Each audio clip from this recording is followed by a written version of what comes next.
অতীতের মনোমালিন্য আমি let me make it very clear, আমার না তখন কান্না পেয়ে গেছে হয়।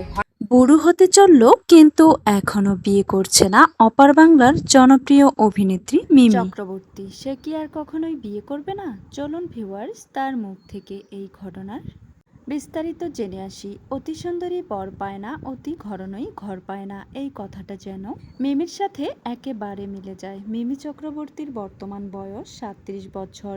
অভিনয়েও বেশ চমৎকার, গানের গলাও দারুণ, এমনকি তার কথাবার্তার ধরন, ফ্যাশন সেন্স সবকিছু অন্য সব অভিনেত্রীকে টক্কর দেওয়ার মতো। কিন্তু তারপরেও নিজের মনের মতো সঙ্গী খুঁজে পাচ্ছে না অভিনেত্রী। কেন জানেন? মিমি চক্রবর্তী 2012 সালে প্রথমবার বোঝে না সে বোঝে না সিনেমা করার সময় পরিচালক রাজ চক্রবর্তীর সাথে ঘনিষ্ঠ হয়ে পড়েছিল।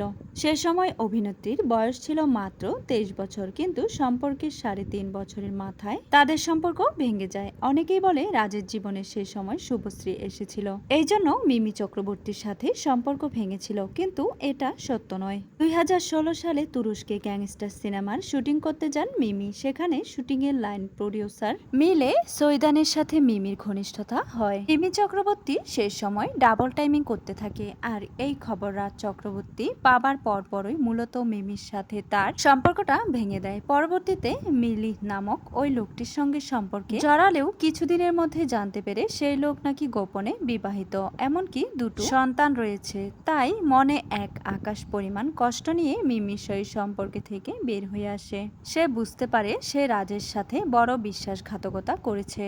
সে বিশ্বাসঘাতকতা করেছে বলেই তার সাথে অন্যায় হয়েছে। পরবর্তীতে সে আবারও রাজের সাথে সম্পর্ক তৈরি করতে চেয়েছিল, অনুরোধ জানিয়েছিল যাতে সম্পর্ক আবারও ঠিক করে নেয়। কিন্তু রাজ ততদিনে শুভশ্রীর সাথে সম্পর্কে জড়িয়ে পড়েছিল। রাজ শুভশ্রীর ভাঙ্গা হৃদয় এক হয়ে গিয়েছিল। মিমি একা হয়ে পড়ে। সে তার ভুল বুঝতে পারে এবং এই অপরাধ বোধ থেকেই পর্যন্ত সে কোনো সম্পর্কে জড়াতে পারছে না, এমনকি বিয়েও করতে পারছে না। এমনকি কিছু কিছু জায়গায় সে বলেছে সে নিজে একা থাকতে চায়, কখনো বিয়ে করতে চায় না। তো ভিউয়ার্স, মিমি চক্রবর্তীর বিয়ে না করার এই কারণটি নিয়ে আপনাদের কোনো মতামত থাকলে অবশ্যই কমেন্টে জানাতে একদমই ভুলবেন না।